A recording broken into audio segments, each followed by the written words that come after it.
Finally, they got the dam to burst. Protesters came out.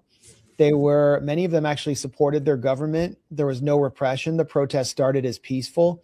Then they started to engineer violence, and intelligence agencies from the MI6 to the Mossad began to infiltrate the protests.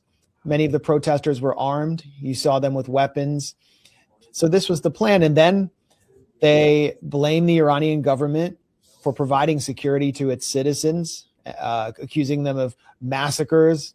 They faked the death toll. Is an Israeli and U.S. Attack on Iran imminent?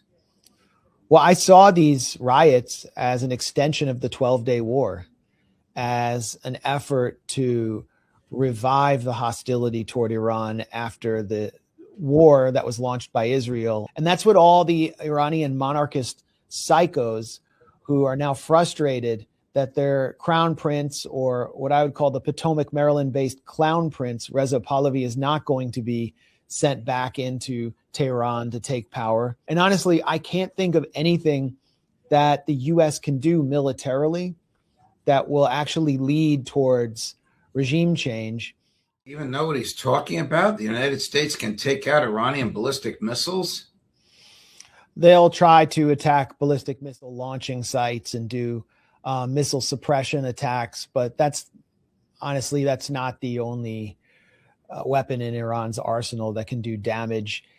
And we haven't seen the full breadth or depth of Iran's ballistic missile arsenal at all.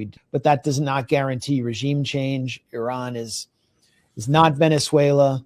It has a percentage of its population that's willing to fight and die to defend the Islamic Republic. And let's also consider Iran defeated the hybrid warfare tactics that were just deployed against it very handily and very quickly. Once the internet was taken out, the violence in Iran's cities stopped. The coordinated violence immediately stopped because the leaders of these riot cells could no longer get their instructions from abroad. Right. Just getting them through secret signal groups. They were getting them through Israeli-backed international satellite channels like Iran International, which is like one of the main PSYOP sources for the Iranian public.